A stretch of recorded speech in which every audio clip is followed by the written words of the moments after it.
All right, everybody, welcome back to another Future Focused, where we are living at the intersection of business technology and the human experience.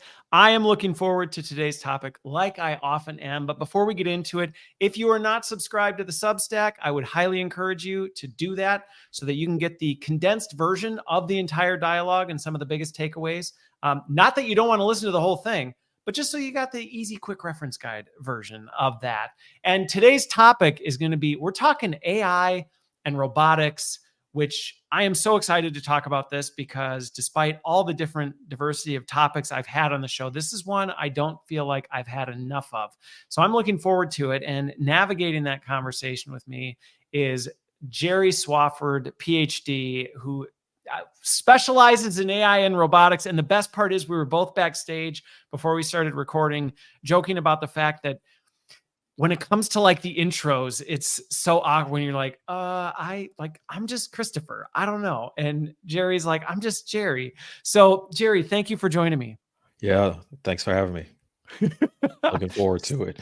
Yeah. Well, I'm looking forward to it. And I've gotten to know you a little bit through being on your podcast. And then we've gotten to know each other through the different conversations along the way. So I have no doubt we're going to have a very fun dialogue. Yeah. But for folks who don't know you as well as I've gotten to know you through these last few conversations, a little bit of backstory into your journey and how did you end up getting into the robotics and AI space? It's a pretty niche space to land in.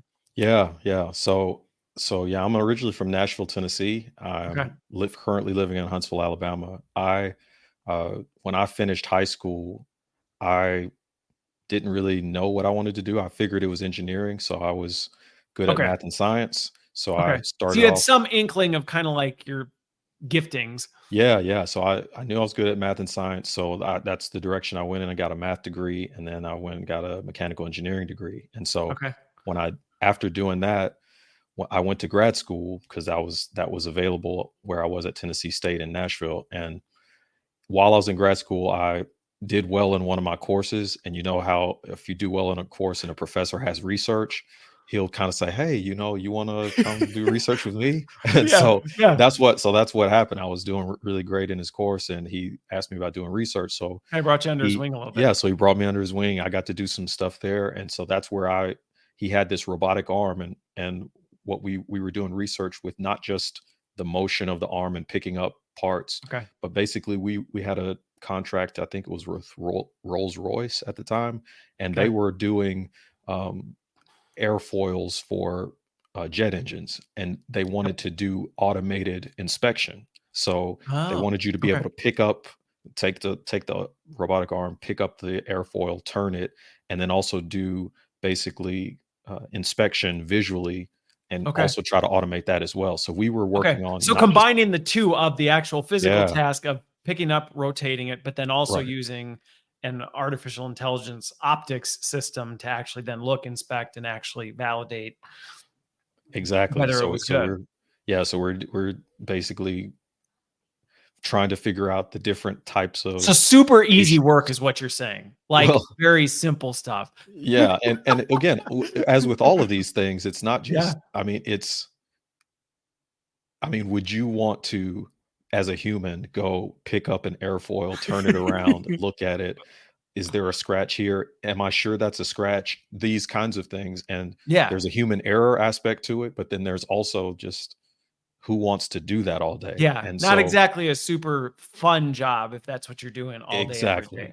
And so it's not fun, and there's a lot of room for human error in it. So if we can Yeah. figure out ways to automate that process, um, then maybe humans can work on something else. And if the machines do it better, then that's even better. So I was doing that in grad school. Did some other work with multi-rotor UAV swarms. So my Okay. thesis was about that. So if you think about a quad rotor, or like a 6 rotor or an 8 rotor, where they've gotten really good now. You can just basically buy a hobby grade one, but back then it wasn't as easy to do that. So Okay. you put a camera on it now, and there's just a lot of things that like I've seen it progress since my time in there when it was only research groups doing that kind of thing. And Okay. the technology's gotten so good now that you can just go get one that works pretty well, flies pretty stably, Okay.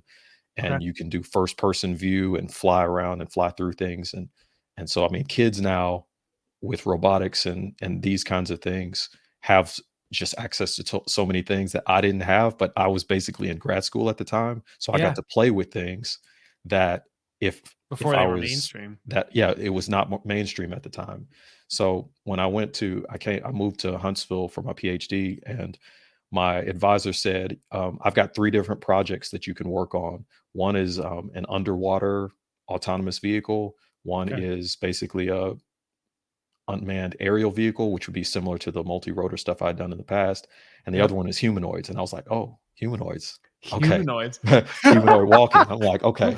Yeah, that's Yeah. like it's one of those things where people give you 3 choices, but it's just there's nothing for It's me to so think obvious. about There was here. no It's like, so I obvious. got a noodle on Yeah. this one for the weekend. Right. There was no thinking about it. I don't even I don't think it was I don't think I mulled over it over the weekend. I was like, yeah, humanoids. That's Okay. I've already done unmanned stuff. You know, uh, autonomous submarine type stuff. I guess that would be fun, but all of it's fun. It's all of that automated stuff is fun. I like the idea of artificial intelligence creating controllers, but for me, the humanoid aspect just was like, yes, exactly. Okay. Because when it comes to a PhD, any kind of master's, PhD, any of that kind of thing, you better make sure you actually like Yeah, what you're you working on, because if or you it's don't like rough. what you're working on, It's it's gonna be brutal. bad anyway. It's gonna be hard anyway. Yep. Don't get a project that you That you have interest in. I yeah, that remember you're just doing like, my grad work, my yeah, yeah. master's thesis. Oh, yeah. It was one of those things where if I had picked a topic that I was on the fence about or didn't really care that much about, I don't think I would have finished the program Yeah. because it was just brutal. Yeah, you're gonna have to it's gonna be a fight either way. Make sure it's something you're interested in. Make sure it's something that you can and that's how it was for me. It was tough. We got through it, but yeah, I wanted something that, yes, I wanna do this. I don't mind telling people about it, Okay. and, another thing about grad school, I'm sure you know this as well. People ask when people know you're in grad school, they ask you all the time, "Hey, how's it going in school?" Yeah. And a lot of times it's going terribly. And Yeah. so you've got 2 answers. You've got the answer of, it's okay." And then you've got the Yeah. real answer, which is, yeah, I've done, 15 experiments in a row and none of them have worked, but Yeah. it will work. And so I would tell people that they would just kind of, you could see their faces kind of drop. I was like, it's going to work. They're like, okay. And so Yeah. you have to believe that. I mean, there's a Yeah. certain level of, yeah, I don't know what you would call it. Endurance. There's It's grit. endurance, it's There's real optimism, grit. grit, and because it hasn't been done before, then you have to believe that and Right, because believe there's that no you're gonna do rule something. book, there's no manual that you go, "This is exactly how it's gonna play out." It's like, "Well, I don't know how it's gonna play out. We're Yeah, figuring that out." yeah. It would have helped to, we talked before about how you came up with, training programs, at these different corporate places. It would have been Yep. nice to have some kind of training in terms of how I should approach things when I was going into graduate school for Okay. research, because there really wasn't anything like that for me, and I had to figure out a lot of that. But yeah, basically my work was with creating AI based controllers to learn balance and stability Okay.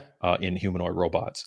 And so you would think that that's an easy thing, but Well, that's it's where I was not an gonna easy go thing. next, because these types of things, before we get into that, because I Yeah, actually yeah. wanna spend some time on there, because I think that you might hear, "Oh, balance and stability," and like you said, you might be like, "Oh, like, that's pretty easy, right? Like, I can balance." You're like, Hmm. "Uh-uh."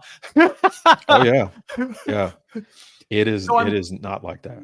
No, it Um, is not. But I'm actually curious, leading up to that, mhm. because you talked about some of the work that you've been doing and, how that built. You've actually been involved in really a lot of the journey of this merging of mechanics and AI, which is a pretty unique space. And I just Right. even think I'm big into drones.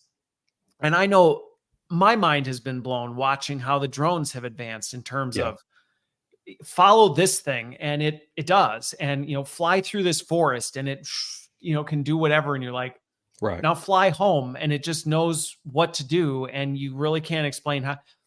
And you start to take things for granted and just be like, oh yeah, that's just really simple stuff. And it's like, no, it's not.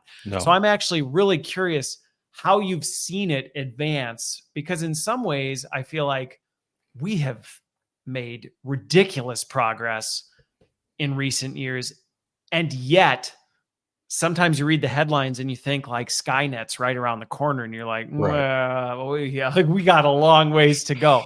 So I'm actually Yeah. curious, before we get into the complexity of kind of that front end part of like, how far have we come? What has that looked like? Yeah, so we've come a long way. So I mean, both in hardware and software. So Okay. to take the drones example, right? When you think about it, I mean, it seems in a lot of these things, what happens is when we figure it out, it seems like we should have known it 50 years ago, but it's not Sure. exactly that simple. If you think about a quad rotor, which would be like four, Yep. basically think about four different helicopter blades that are spaced Yeah, I equally better be apart. careful, because Right. calling it a drone, the drone community will get really feisty and be like, it's Right. So I technically a like to quadcopter, Christopher. Like, well, okay, yeah, I Yeah, got yeah, I would rather say quadcopter, it. quadrotor because people start thinking you're talking about dropping bombs on somebody or Yeah, something. yeah, So I'm exactly. not I'm not talking about that. Although they are all it Related. is a drone, yes, but I I try to say unmanned aerial vehicle or something like that just to Okay. there's just so Yeah, much UAV. baggage with that Yep, term there is. that There is. I've just learned to kind of avoid it.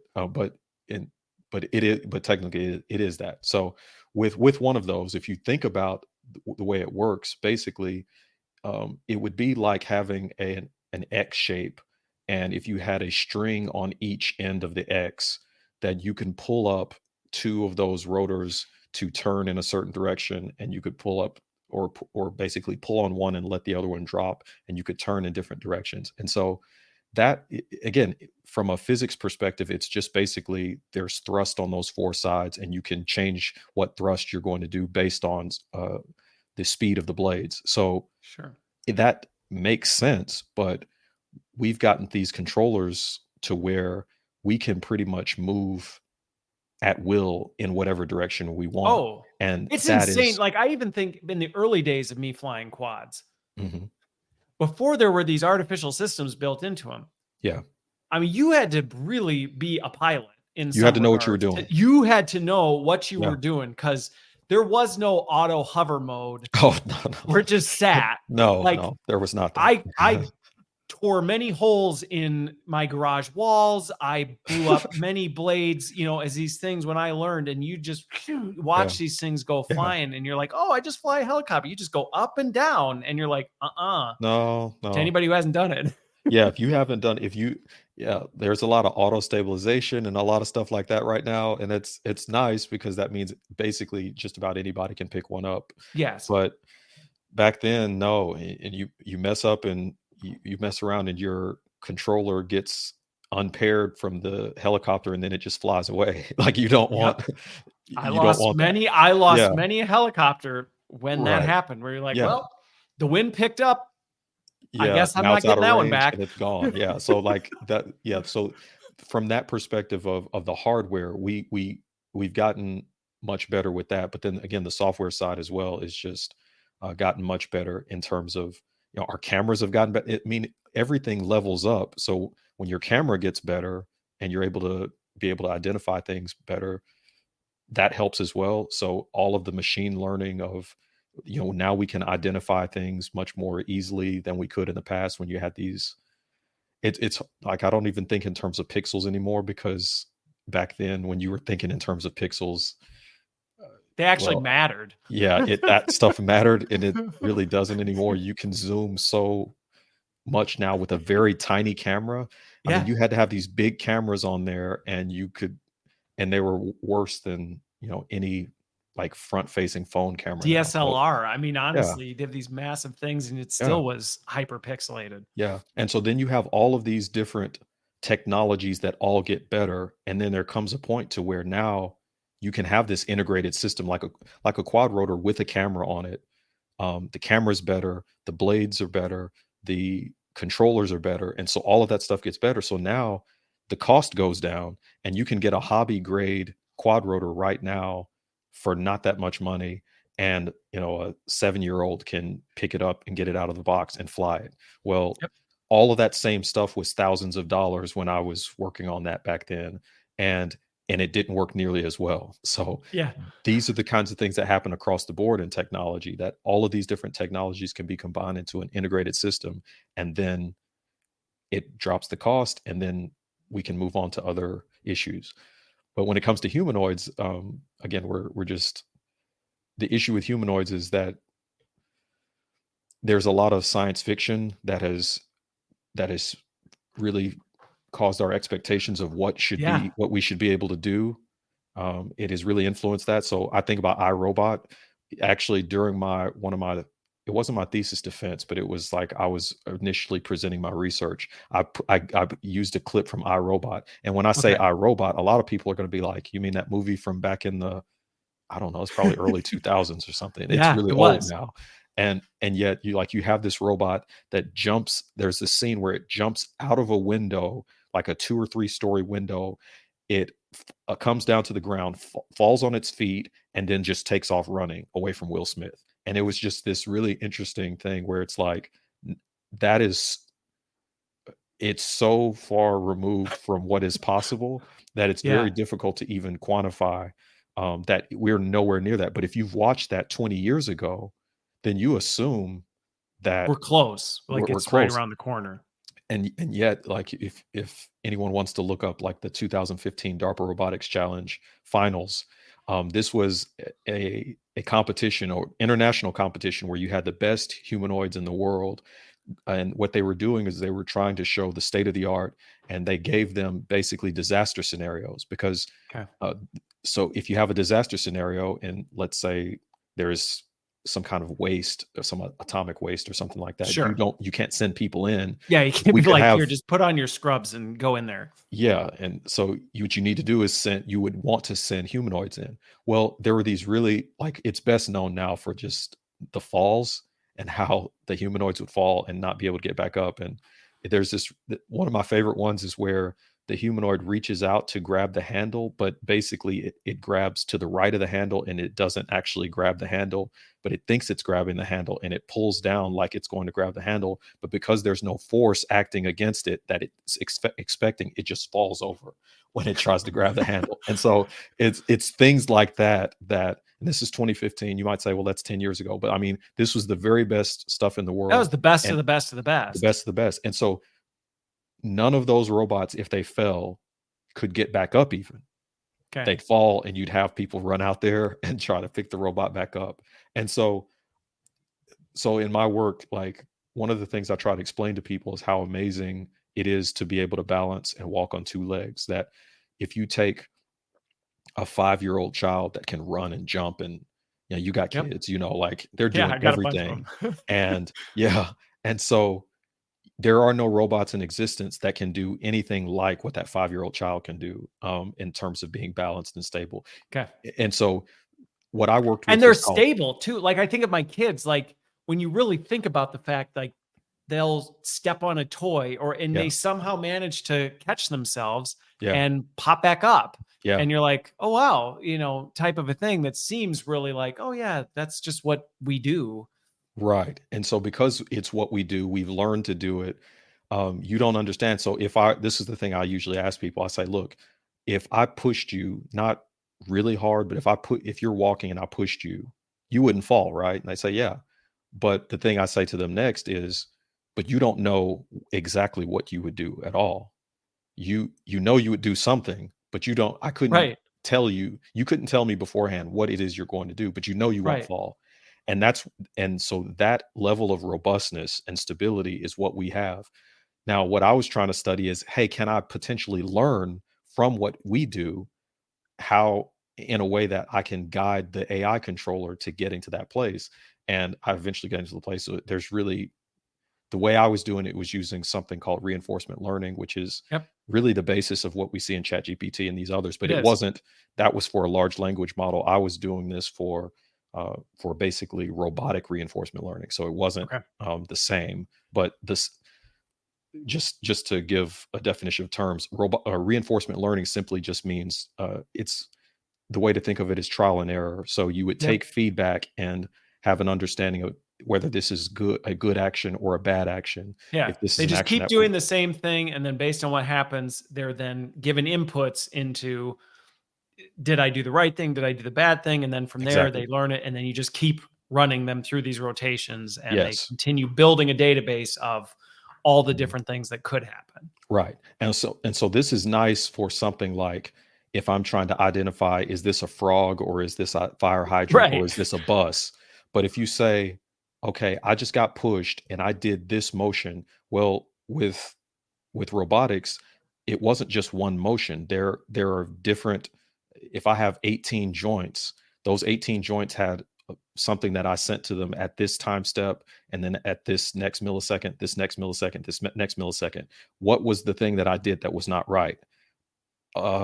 That's not as easy Yeah. to figure out. And so what you're having to do is, and this is where this is where this concept of reinforcement learning can be helpful. But even then, you're just still not exactly sure. Now, with our best algorithms, it takes thousands, tens of thousands, hundreds of thousands of falls in a simulated environment to come to something that starts to look like it's that is able to do better with push recovery. But Okay. if you think about a child, they don't fall tens of thousands or hundreds of thousands of times. And so this No. this aspect of learning that we have in us is, I think a lot about, my faith and how my faith has been strengthened by this. And it is an evidence to me of the existence of God that we have this learning in us that develops, because I run these algorithms and it takes tens of thousands, hundreds of thousands, and you still don't have anything that's near what we have. And so to see that we always the way I think of it from an engineering perspective is every healthy person converges to an optimal solution, and we do it Yeah. all uniquely. Everybody balances in on their two legs, and we all do it in such a unique way that you can watch someone walk, and you could basically, that's a biometric identifier. You can look at the Yeah. way someone Yeah. You walks can and literally look at identify that. somebody's strides and be like, that is so and so. Yeah, and yet we all do it really, really well. We all do it in a way that we don't fall. I mean, we should be falling all the time. We bump into things, we trip, Yeah. we the number, like if you We go think up about, different stairs. We go yeah, on different, we transition different, dirt when's to the last time you pavement to, fell? Can you remember the last time you yeah, you I just really can. It was fell? on my 40th birthday because I bought skateboards for the kids and I decided to learn to skateboard, which Okay, again, when I think about the complexity of learning yeah, to stand on now a wheeled object that in every way, shape, and form wants to fly out underneath you, the fact that within 20 minutes, I was able to cruise around the yeah, driveway pretty easily with the kids is yeah. fascinating. Yeah. So that, and again, that adds another level of dynamics, because you have the rolling of this skateboard and then you're on top of it, and your motion on the skateboard is causing the wheeled object to do what it's doing. So that's, yeah. Right. So And the having to dynamics of that lean are to just, get the board to turn, to get it to yeah. curve. I mean, it's In 20 minutes, you massively. learn that. Like you Yes. learn that in 20 minutes. And so, and it wasn't because you fell thousands of times in the 20 minutes. It was No. you you figured it out. So that it's just that's what I was struck with, how amazing that is that we have in us. And so those difficult dynamics, and then we have these bodies and you know, our actual neural networks. I was training artificial neural networks, which is Okay. basically a much simplified version of kind of what we think of when we have neurons in our central nervous system. And so I was that's what I was doing, and it was just, again, it was really tough, Mind and blowing. it just made me appreciate, robotics that much more. And honestly, most of, if you look at Tesla right now, if you look at Figure, is a humanoid robotics Yep. Yep. Figure startup AI. right now, and they are all really attempting to do this. They're trying to take Oh, there basically an is end-to-end learning of a neural network. big um, dollars being poured into it. Yes, and so this is the because I think there's an understanding that the way I learned control systems was not with AI. So that's what my thesis was on, but with traditional control systems, think about, if you think of this in terms of a robotic arm that's picking up a car part and moving it Sure. around. This technology and the theory behind it has been around since the 80s. We have really good understanding of how to have an arm that's bolted to a surface that's not moving, and how that arm can pick up something and go into a very specific position. We know how to do that really well. The Okay. problem with a humanoid robot is that you're carrying your motors.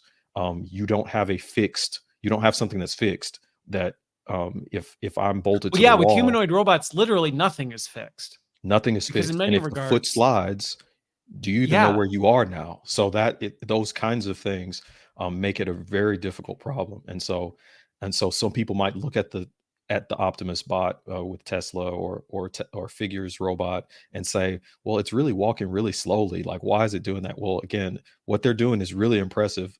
I think Figure specifically came Yeah. up with their robot almost from scratch in like a couple of years, not even, Oh, maybe not and their even 2 years. generations, It was it, very it fast. And advanced very quickly. yeah, and so what they're doing is really cool. And so I'm working with a robotic startup. We're in that same arena where we're wanting to develop a humanoid that can do warehouse type labor. And so Okay. um, we are right now not focusing on legs, because you can basically take a differential drive, and basically that's two wheels at the bottom. Think of if you think in terms of like a Segway, where you see Okay. people get on the Segway, it has two wheels. You can turn Yep. in place, you Oh can go yeah. forward, backward. We have basically that as the base, and then we're focusing more on manipulation with hands and arms, Okay. and being able to pick things up and move around like that. And so, but this is the big thing right now in our space as far as humanoid robotics. Everybody's trying to figure out how to create that worker that robotic worker that can replace. Um, well, there are a lot of warehouse jobs. People don't want to work those, and there's a lot of labor that companies are looking for. And so this is what Tesla's doing. This is what Figure's doing. Yep. That's what we're working with right now. We're trying to create solutions uh, for these warehouses and these companies that are looking for more labor. But I think you've talked some on your podcast about the fact that there are jobs that are going to be no For longer, sure. and that's for sure going to happen. And so people need to be prepared for that and be thinking of, this would be good to talk about what it is that we as humans have or do that is not something that would be doable for, or as doable for, an AI. And so Okay. what So is I, it I that want makes to us I want to uniquely dig human? into I want to dig into some of that because I think it Yeah. helps you. Because again, even just landing the plane on kind of like realistically where we are, and I actually am kind of curious in terms of some of the limitations you see. Yeah. Because to your point, I mean, I think back to even like growing up on the Jetsons and watching like Rosie the robot, like Right. went around and cooked food and vacuumed and all this stuff as if it was no big deal. And I'm like, the complexity of even just switching from taking a pan out of the oven to plugging in a vacuum into it's like Right. that is mind blowing. And the few Yeah. people I've had on that are at this intersection of hardware and software, because sometimes I'll talk to people and go, yeah, but look how quick software is advancing. Why is it taking so much longer for robotics to catch up with this? Aren't we just on the Mhm. cusp of this breaking out? And I mean, I'm curious your take on this as we get into some of the limitations, but some of the folks who I've talked to about this, they're like, you are talking about not only multimodal systems, but you are now talking about hardware that, I mean, I just think of the example you said before, like you get pushed. It's not like one thing on you just moves. You just, flick your wrist and it happens. It's like, no, your whole body readjusts to what just Yeah. happened and identifying even like, well, which muscles twitched and Right. which one first and how did it respond to that is absolutely stunning. And so I'm curious when you look at stuff, because you'll see the stuff where the headlines will tell you these robots, yes, they're doing this now, but by the end of 2024, Yeah. we're going to see robots just walking around the hallways, Oh, yeah. taking care of everything. Where do you stand? Because I definitely think we've seen an exponential rise in Mhm. advancement. I think there's no denying we've seen exponential Oh, growth. yeah. But I also see that in contrast to, yeah, but we got a long ways to go before we see this. So where do you see some of these limitations and where do you actually put us on the map in terms of like Mhm. feasibility of some of these things? Yeah, that's a good question. So, I mean, there are so I like to think of it from the hardware and the software side. So, Okay. for example, from a hardware side, one of the issues that we're having in the lab right now is that the motors are so heavy that it's Mm. actually pulling down the shoulders.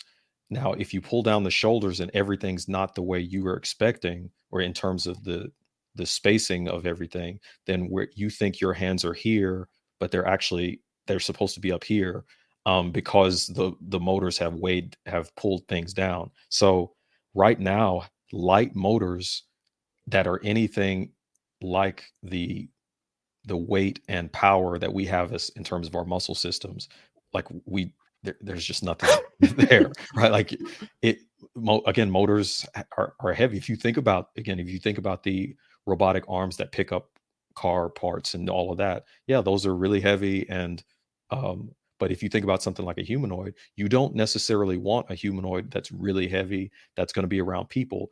If it turns and Oh accidentally yeah. hits you, like, Swings its it's arm knocking and you knocks across you the across the room, kills exactly, somebody, right, something and like that, so or that is grabs onto you because it misinterprets you for something else and just yeah, completely crushes you. it could completely crush you, and so that the hardware side, having lighter motors, and but also that, again, having that power to strength, or that power to weight ratio, that would be something on the order of what we have, is again, I don't know when that happens, and it may be decades before it gets anywhere close to what we're doing. The other thing is that from a software side, one of the things you said about task switching is a really big issue in AI. Yep. Like, how do you switch between putting the pan up and running the vacuum cleaner, and what is the path between those two? And I mean, it's Yeah. interesting. Like, again, if I asked you or your wife, like, how do you, because ladies are really good with this, with so-called multitasking, but they can go do this thing and still keep in mind that I got to talk to that kid and I got to do this thing over there. Yep. And how do you Oh, do my all of wife's that? like amazing at that. Like she knows where the Yeah, yeah. baby is and what this is going on all at the same time. Right. And so how do we how would you switch between those and not get completely mixed up? And then yeah, so that idea of getting the software to catch up to those kinds of things, because so much of what we do, we make these assumptions about it, but there's so many things that we're doing. Just again, if you hear a knock at the door, what are the all of the different tasks that happen for you to get to the front door? Well, things like, okay, I've got to scoot my chair back, then I have to stand up, then I have to walk around this table, then I have to, all of those things need to be generated in real time by a humanoid. And that's just Not the only what I'm just sequencing. even thinking there with that example, not even taking into account the decisions that we as people are making in terms of even like our response rate to it, because there might be other things we're in the middle of doing that we're like, oh, I'm going to stop. I'm in the middle of this podcast interview right now. I'm not going to Right, answer the door right now. So I'm going to take care of this other stuff. The right. crossover potential that we just inherently do without even thinking. Exactly. Yeah, I mean, what so this is the difficulty about these kinds of problems, is because we take for granted a lot of the things that you cannot take for granted when it comes to this. So No. if it skips that step, then it does something that's completely, if it doesn't see the table or whatever, like, and it just, and then if it trips and falls and then it can't get back up. I mean, all of these kinds of things, all of these complexities come in. So when you look at something like Right. self-driving cars, for instance, this is something that, y what do you do? Like, from a what do you do if something's crossing the street? You can't tell if it's a baby, or you can't tell if it's a dog, I mean, or a good example of what do that you one do? that I Yeah. got a kick out of was Yeah. somebody who was like hacked the self-driving cars and literally they put a road cone on the hood and it just the whole thing just like Right. it just short circuited because it was like Yeah. I don't know what to do Yeah. about this thing that's in front of me and is it actually here? Is it like it just couldn't function. Yeah, and so that I mean, that introduces this a fundamental aspect to this, that we it is artificial intelligence. It's not actual intelligence, and so there are so many things that we take for granted that you can't take for granted if you're going to have these be deployed like humans and do the things that we would be able to do. So thinking through all of that can be exhausting sometimes, and just thinking through, okay, did I are we thinking of everything? And the thing about it is we need to get them to be able to generate their own sequences. And so for me, right now, AI is largely it's so much of it is pattern based and pattern recognition that it's not actually generating with true New things, creativity, new right? things. It's and so anything that is not like that, I don't know if you've seen like the some of the video AIs are kind of interesting right now. There's this Oh yeah, viral they are. thing where like someone typed in show me gymnastics or something like that, and what it was trying to show was again completely not physics based, because when you think about gymnastics and people flipping or doing something on the balance beam, or these are things that are not very common, and you might have a very small sample size. And so it needs a lot of data. As we talked about the algorithms before, you need a lot of data, you need a lot of failures, and you need a lot of people being able to label what's right and what's wrong, and what uh, in terms of if you're using a reinforcement learning or a learning type approach. And so it's just really, really tough to say where we are. The people that are saying, okay, in 2025, everybody has their own robot. It's like, okay, it's hard to even take that stuff seriously, but these are the people that get the headline, right? They are I the know. people that And going everybody's back to the listening fact to. we've been watching media and movies that have kind of set our expectations that like, oh, this is totally feasible. Like it's Right. not that crazy. And we see people do these things. Right. So it's like, well, how hard is it to make a Yeah. machine do a thing a person does? And if you Yeah. don't understand it, I can completely see where you would eat up the headlines that, by the end of 2025, we're all going to have personal robots in our house that can do everything that someone else could. Right. And so I'm just and picturing like robots like vacuuming up the dinner that it just made because it just malfunctions in between. And I mean, that's the kind of stuff that I think even years from now, we're still going to see, because some of the robots, and I'm curious your take on this. So as an example, I got a fairly decent sized yard. And while I love mowing the lawn, there's like this temptation of like, but there's also days I wouldn't like to mow it. And yeah. it would be kind of nice to just have a little lawnmower go around and keep the lawn nice and clean. And I've watched even that progress, which when I think about that, from in some ways, it's very simple when it has one task to do. It's trained on a specific set of locations that it needs to do. But I've watched some of the videos of even that, and it's like, yeah, we're nowhere near even something now. And that's a single Yeah. modality, but there's so much complexity to even the modality that in that universal task it has to do. Well, what happens when the lawn grade goes up? What happens when you bump into our retaining wall? What happens if my kids run out on the driveway? And Yeah. that's still only tasked with doing one thing: cut the Right. grass. Yeah. So this is, I mean, this is when people talk about AGI, artificial general intelligence, what they're talking about is an intelligence that would be able to switch between different things. But again, we're seeing that most of our AIs are like that, that the best ones do one thing, but even that is really hard to do, particularly when you start talking about something like that, which would be more robotics, where there is mechanics, and then there is this control aspect. So yeah, again, I don't know that AGI is even a real, the way that people think of them as being almost like Yeah. these deity-like figures. I know that that is not a possibility, but there are people that are very vocally out here saying that it is not just a possibility, but it's Oh, and that we're going to get there inevitability. by 2027. Yeah, and so Like, and that's when these kind of the running people narrative right now. and of course, when these people are wrong, I don't know what happens, how they're still able to say these things and make these predictions, but somehow they are. And so it just continues to happen.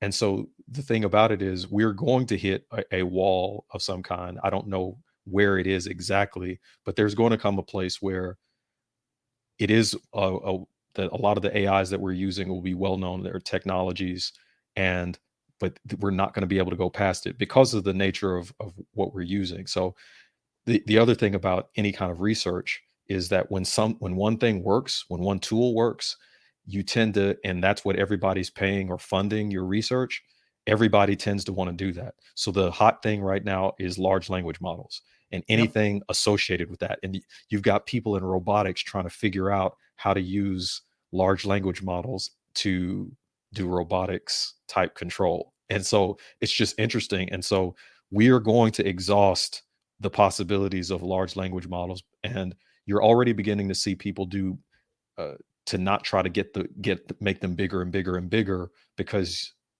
to a certain point you're just overfitting. You're doing Well, yeah, now the again, trend yeah, actually is the small language yeah. models. I That's what mean, that's where they're trending ChatGPT towards. Yeah. 4.0 mini just came out, or it's releasing tomorrow. I mean, and we're seeing, I mean, even Apple's big announcement was their on device small language model type of a thing. I mean, again, Mhm. it's almost like the large language model has kind of like people have gone, well, we've kind of seen it hit its cap Mhm. and now we're moving on to the next thing. Yeah. Yeah, so I think that's what's happening, and when we get to the smaller ones and we're able to do some things with that, there's going to come a time where we're not able to kind of keep progressing in some of these things. There's still a long way to go in terms of Yes, I truly agree. having AI really be spread throughout all of society.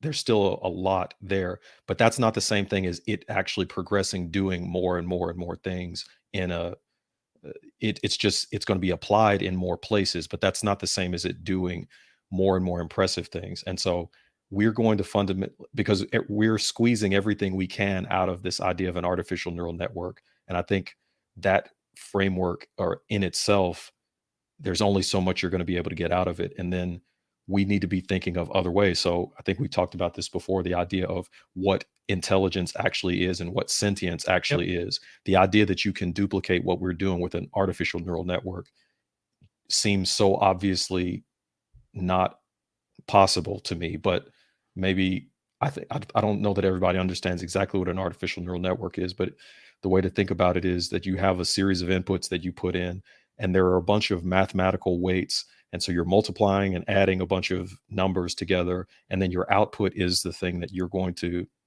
control or do, or the word that you're going to come up with. And so that framework doesn't and it's not going to be encode something like love or sadness or some of these other things that we are uniquely human. And so these are the kinds of things that people tend to think, oh well, yeah, we're going to use a neural network to do all of that. And that's one tool. And we've just now been able to train them really fast in a way that it's opened up all of the things we're currently doing. But to Yeah. say that that's going to be something that causes a robot to become sentient is just, it's too simplistic of a technology to even, for me to seriously consider it. And I know that there are people that don't think so, but I don't, it really is like mathematically,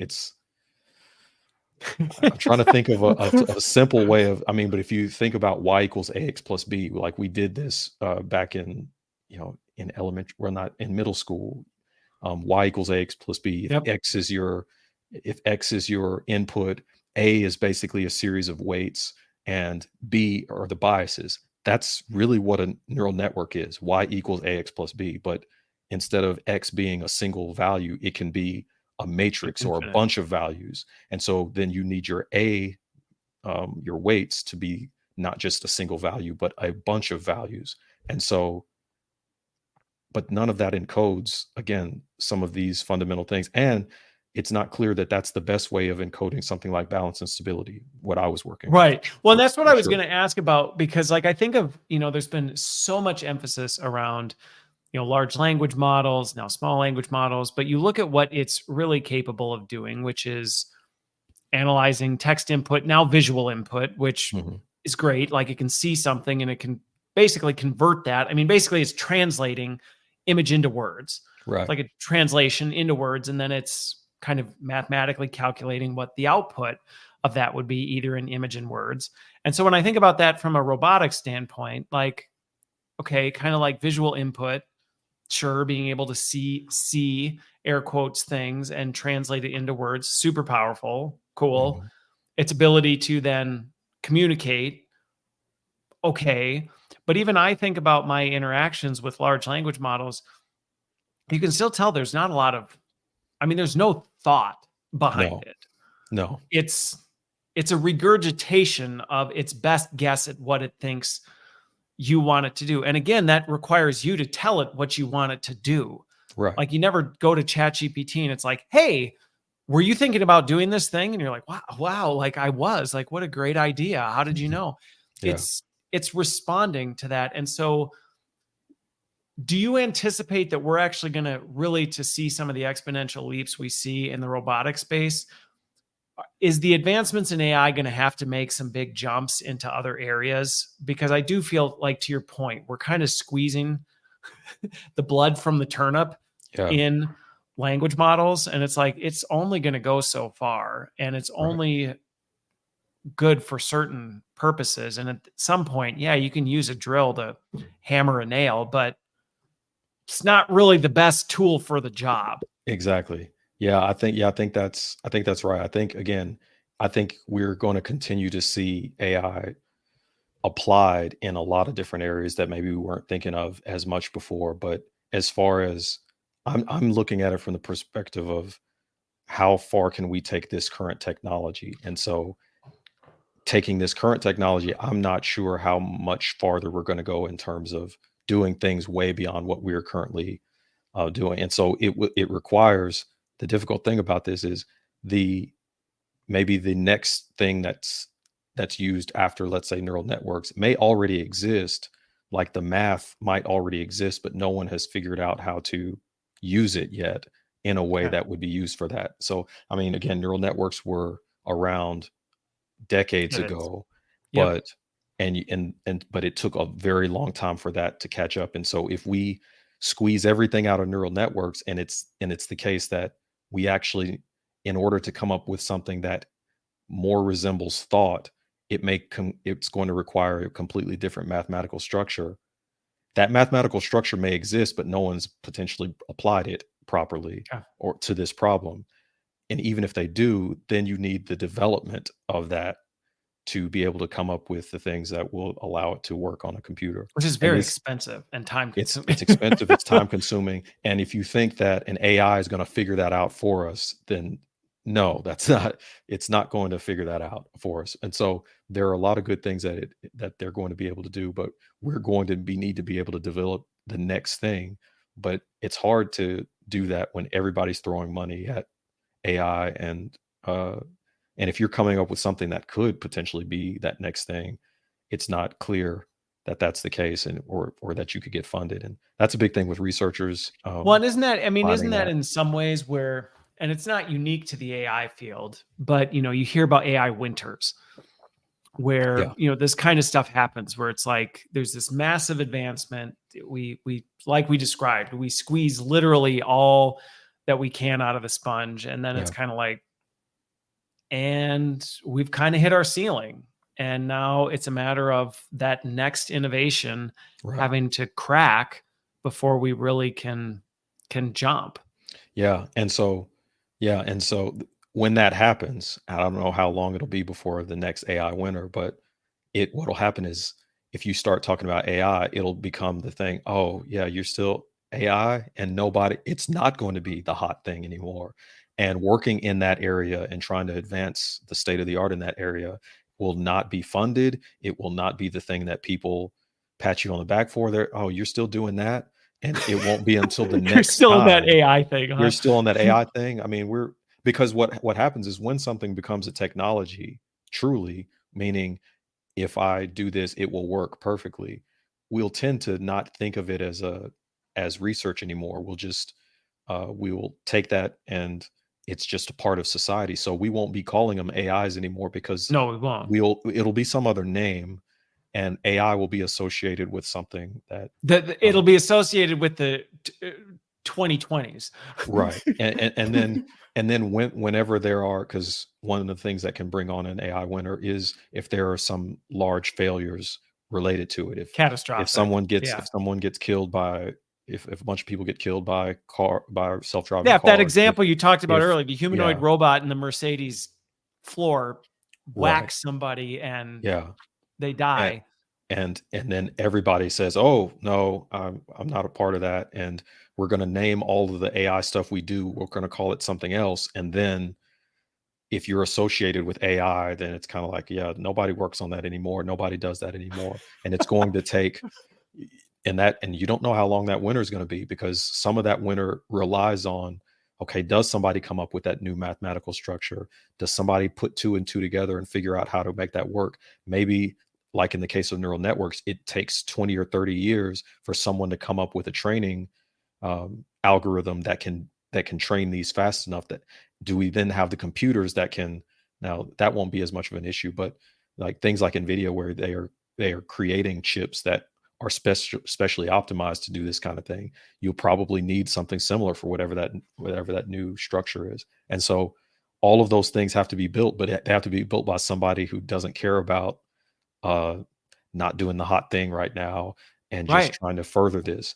And I mean, so, it reminds me of when I worked in the pharmaceutical space. mhm, I remember orphan drugs was a big thing where there were like orphan diseases, where it was like, mm, well, it's not the hot disease.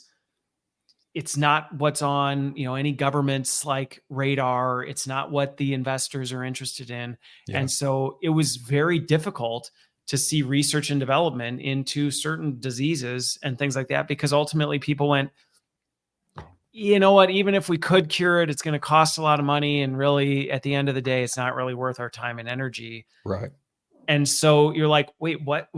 And so it really took people who were willing to take the fight and really go there to do it, which wasn't everybody. Everybody else was quick to jump on the cash cow of like, oh, this is the hot thing. I'm just going to do that because that's the quick yeah, bank run.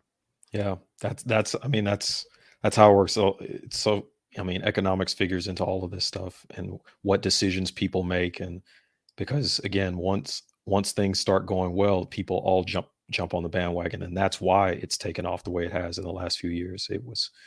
It started with small things like chess and playing Go or something like Yeah. that, Okay. and you Go. began to see more and more applications, and AlphaGo. then uh, but the same thing can happen, that once people start jumping off or something catastrophic happens and now no one wants to be associated with it, then we don't have that same push for innovation.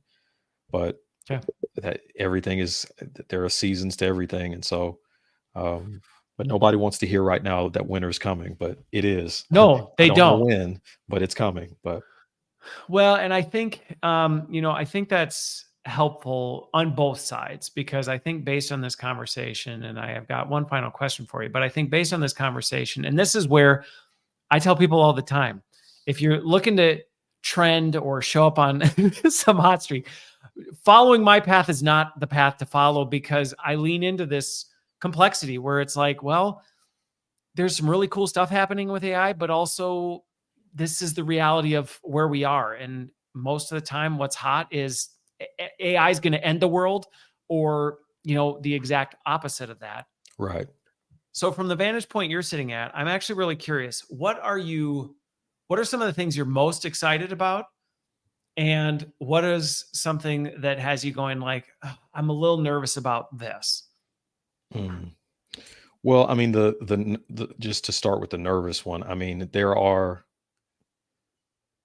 a lot of I've seen open letters from different people that are in the AI robotic space about things like weaponizing it. And Okay. there's no question that this kind of thing could be weaponized, that you could when I talk to people about developing humanoid robots, they say, "Oh, so like China can have a soldier like a or something like that or the FBI is going to take your technology and use it to do this or that." I mean, yes, it can be weaponized. There's no question that you can take this tool and weaponize it.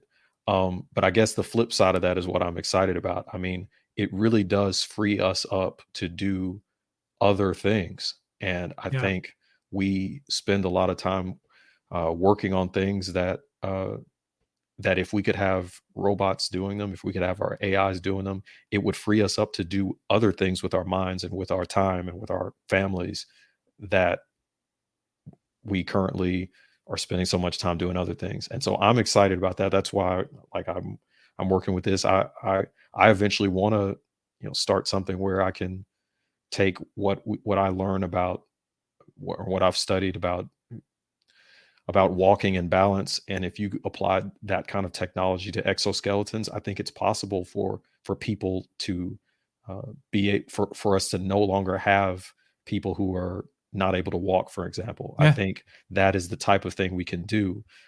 But if we're busy weaponizing it, if we're busy doing all these other things, I mean, there are really cool things that we will be able to do. But instead, I think a lot of that fear, um, and then we just don't have people necessarily uh, going into that area. For me, I got into this through graduate school, but I think we can be already raising kids that can be working on AI stuff in Yeah. high school, and that's what I would like to see happen, and this be something that we can further the state of the art, and then be able to do things like take away handicaps and make sure everybody's fed and things like that. That I think this could be a tool in that.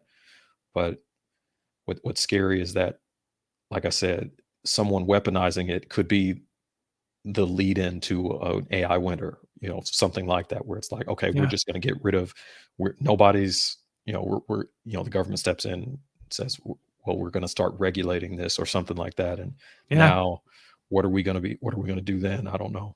So, Well, and I think we often, as you look back over human history, we don't have the best track record of this kind of stuff. We yeah. tend to be way overconfident in what we're able to do until we Mhm. make some really, really, really stupid mistakes. Right.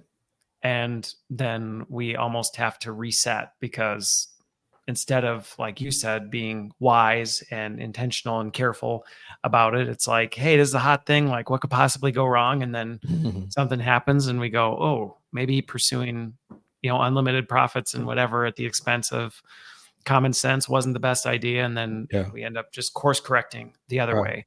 So, Yeah. I mean, yeah. just we people are mostly using this for entertainment. I would say, like, that's Yeah. mostly what most people Oh, are using it for. And so it's yeah. like, if we could actually, there's so many powerful things we could be doing and helpful things we could be doing, but like, we're mostly I think you had something about like an AI or an influencer, like Yep. making an AI bot of themselves. It's like, can we do That's what something I else know. with I this? know when I I read mean, it, why are when I we? read that, I'm just like, this is what we're doing with all of this advanced technology, is creating a fake clone of somebody that we can ask dad jokes to. Like, Yeah, and that's the thing, and so I don't know, because if yeah, I think maybe I think on that end we're underestimating how powerful this could be, and then the people that understand how powerful it is are out here trying to weaponize it or something, and so then yeah, we're going to turn around and um get blindsided. yeah, we're going to get blindsided by something. So, Okay. but Well, Jerry, this was super fun, and yeah. I very much consider myself fortunate now to have somebody on the inside of the robotics and the humanoid AI space, because it's an Mhm. area that I have an extreme interest in.